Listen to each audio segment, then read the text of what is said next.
Friends, here we are with chakras again. Let's do this. Let's go through it one more time. Each chakra is responsible for the organs that are located nearby.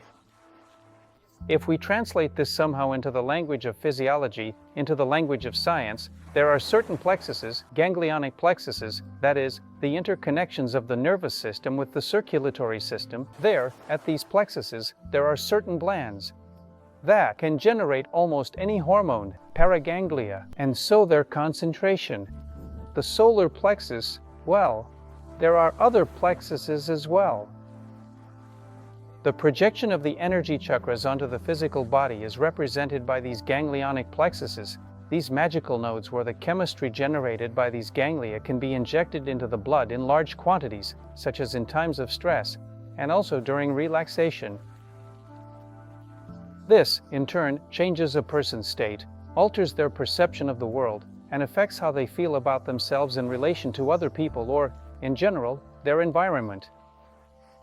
That is, it is something that can influence him. In other words, it is the energy in the physical body.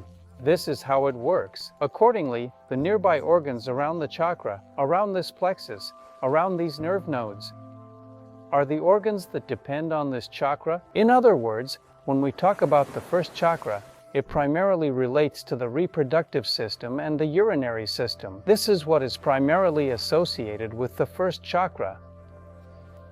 When we talk about how this translates to the body of the mind, to consciousness, it is primarily about fears. And this state, meaning you don't have to say fear, it can be a state of a person when he is, I don't know, excited, running, yes, some kind of extreme process, or on the contrary, he is relaxed, sleeping in a state of relaxation. So this is the node that is responsible for this interaction. Accordingly, the second chakra is more related to the urinary system, kidneys, and, let's say, the large intestine.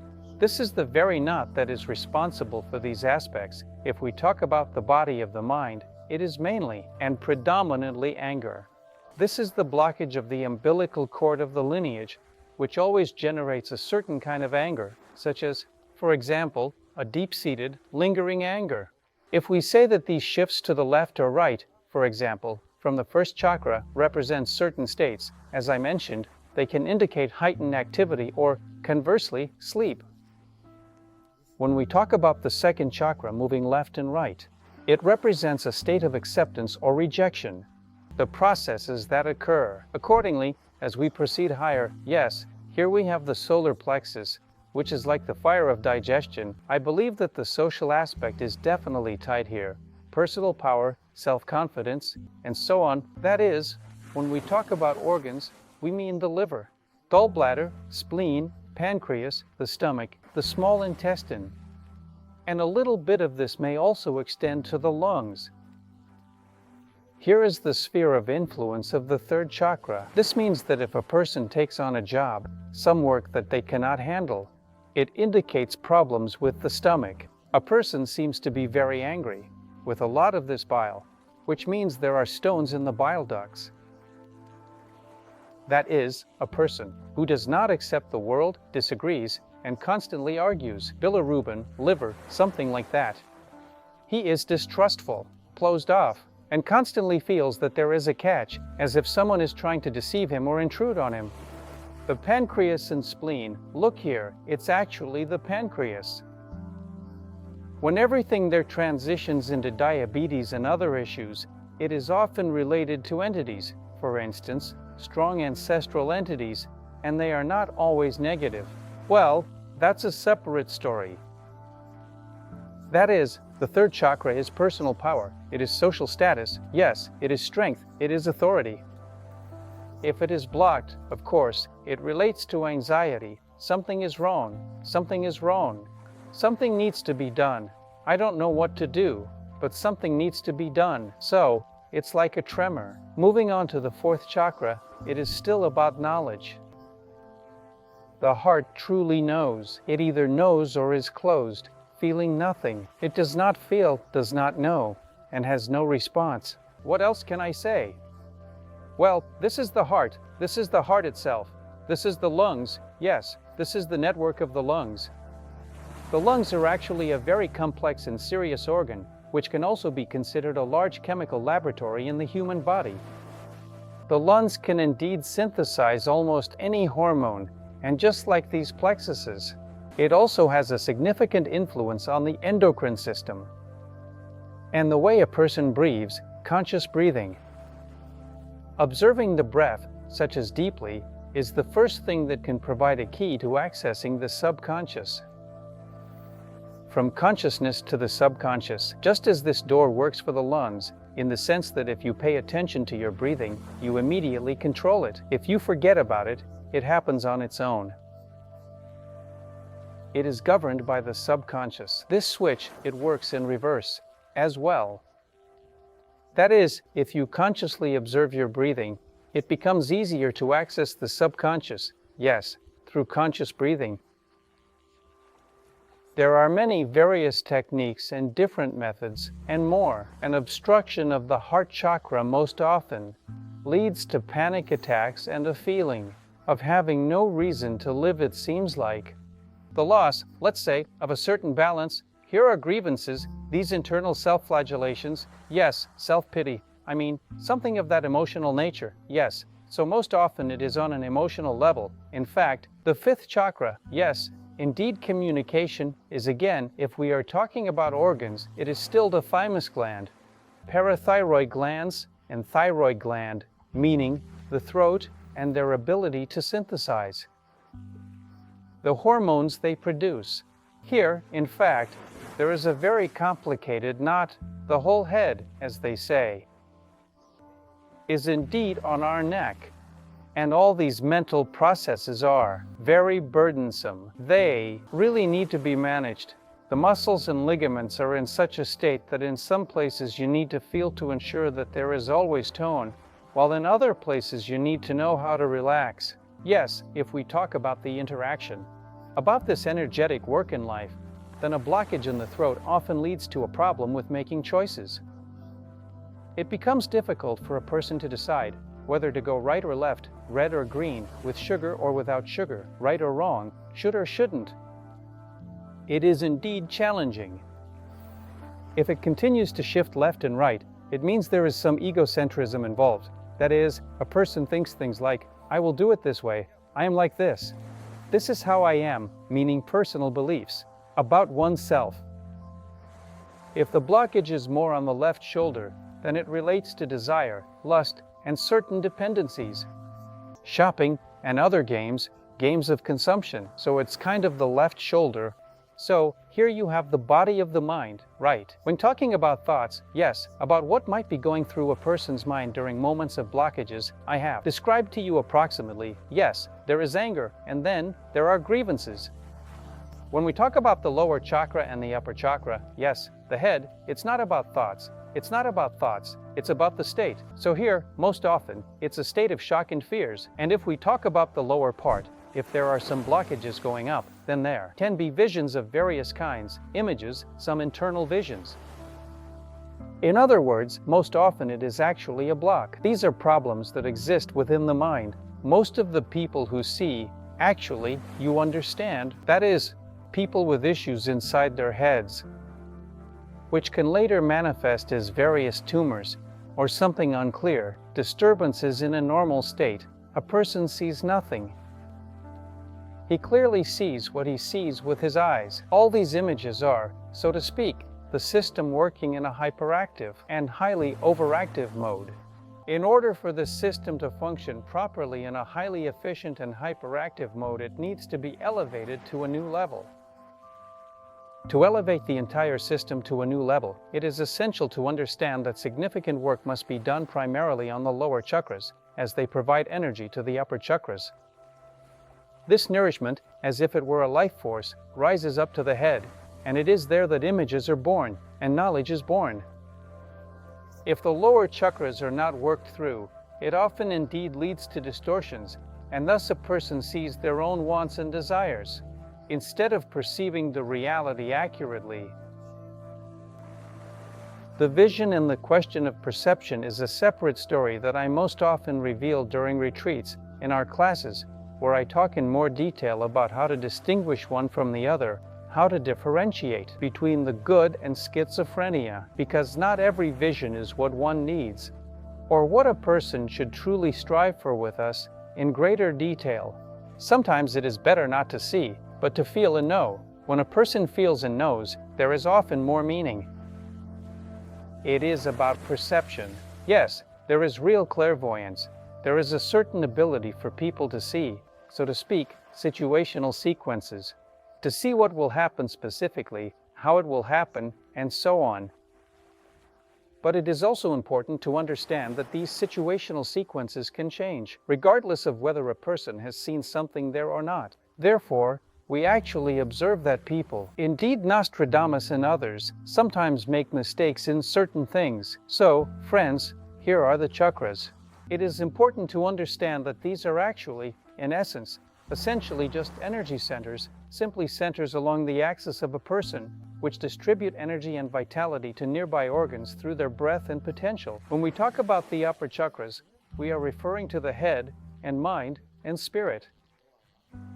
The head is a realm of thoughts and images, most often dreams of a certain kind. When everything is good and well adjusted, a person is simply incredibly productive and full of life, brimming with ideas, joyful, and moving forward. When there are some disruptions, it means that the perception is somewhat abstract and unclear. Some unclear images, some other things, some kind of vision, right? Most often, it's perhaps your own vision that doesn't match anyone else's. So, the throat is about communication, the ability to express oneself, and conveying one's ideas to others. The heart chakra is the knowledge and ability to emotionally transmit, resonate, possess a certain empathy, feel another person, read their thoughts and emotions, and sense where the problems lie in resonance. The third chakra represents strength and power. The second chakra is about the ability to experience pleasure, to feel one's life force, the connection to the lineage, and, essentially, the search for the continuation of the lineage. The first chakra is the animal, and the state of being an animal. In what ways can an animal express itself? In various ways in terms of aggression, in a state of excitement, in a state of activity, or conversely, be asleep. For example, an animal can show aggression, excitement, or activity in different forms, or it can simply be asleep. Here is approximately how things are, roughly, with the chakras. And now do you really just want to see how they work? Look at the life around you. The first chakra specifically reflects your place of residence, where you live, how you live, your grounding with planet Earth. In other words, your place in this world is reflected through the first chakra.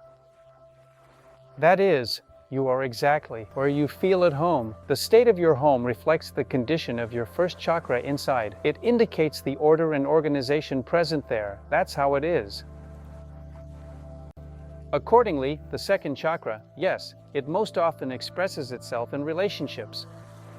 In relationships with loved ones, primarily with relatives, yes. Relationships with friends, with companions, yes, that is, with those who are around you.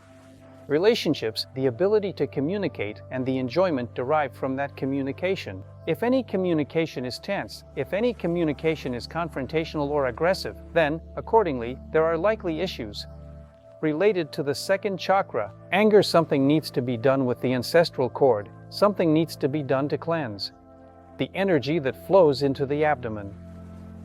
Third chakra, social level, status, power, money. It's simple.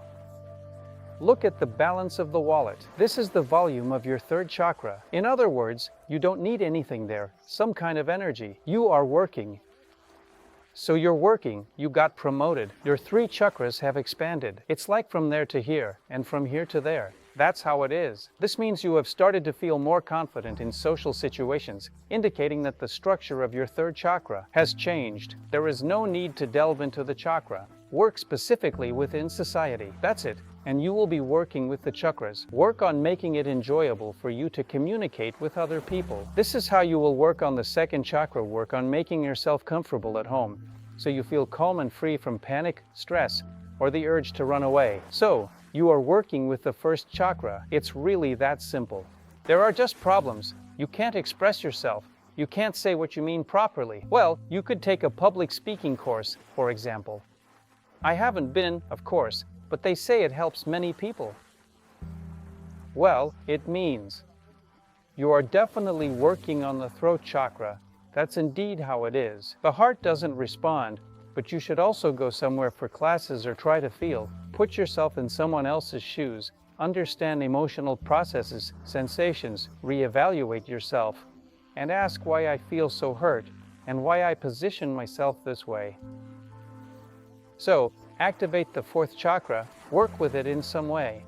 Not from the perspective of doing something with energy, but from the perspective of life. Life and your manifestation in life. The head is a separate story. Look at memory. Look at mental constructs, the possibilities of control. In other words, the head is primarily about control and various aspects of control. Accounting, structure. Let's say it's an extremely important point that the working memory should be free, while at the same time having the capability to take on certain procedures and bring them to finalization.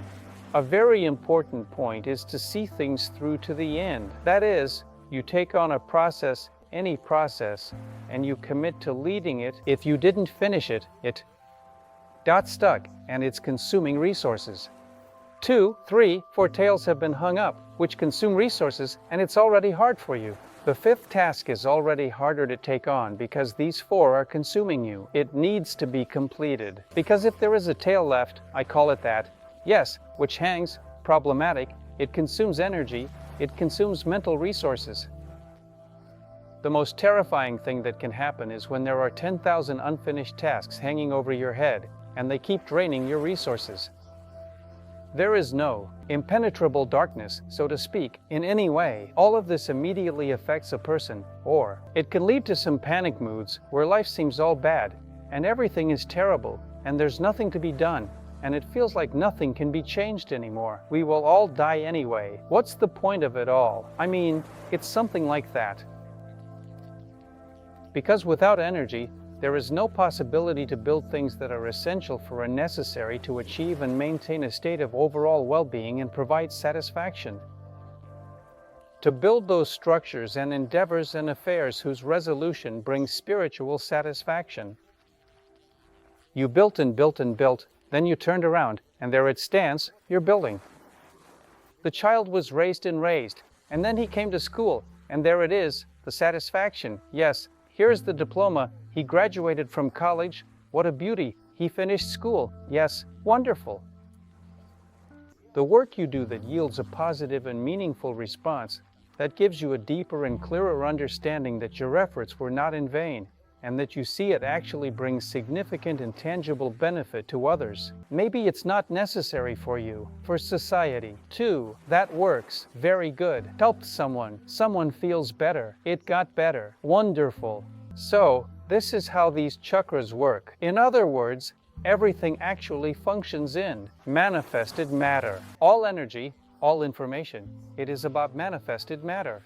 Manifested matter is, in essence, what reflects the energetic state, and ultimately, a person can sit down and sit quietly. They are balanced, feeling comfortable and good. Well, not good, but not bad. Balance. Wonderful. That means the body is in proper homeostasis. Yes, that means the cycle of generation is working. The cycle of control is functioning. Properly balanced. The body is not destroyed. The balance is indeed lost. And this star has actually started to spin. That's it. We have arrived. Right. It keeps spinning, spinning, spinning, and then what? Somewhere it tears, and so what? To the hospital, just like that. Friends, here it is, here. Life moves forward. The energies that have come, you must express them. If you keep mulling over them, if you keep thinking about them, I'm here thinking, there's nothing there. That's it. Time has passed. You didn't express them, and they are destroying you. We need to keep up with the times, and we need to move with an understanding of what is truly right and necessary. And it most often, of course, indeed does not match the expectations that society and people have placed on you. In other words, one should not wait for a miracle, but rather create one and only then move forward. On this wonderful note, I invite you to come to our retreats, I will teach you how to truly, deeply, and profoundly work on yourself and genuinely, sincerely receive blessings from the world and from yourself above all. To feel yourself, to see yourself, to understand what exactly you bring into the world. Do you want to be exactly that, or do you aspire to be something more? Do you have other positions or roles you wish to explore? Dive into the world of yoga, delve into the practice of Qigong, and immerse yourself in those enriching practices that can provide you with the unique opportunity to gain new and diverse experiences. These experiences can serve as a foundation against which you can try to enter the profound process of re-evaluating and reassessing your inner values and beliefs. Well, of course, the experience of interacting with good, strong energies is indeed incomparable. When consciousness becomes clearer, more focused, and more balanced, this experience is truly unlike anything else, in a way that is incredibly unique. This is not about the wow effect.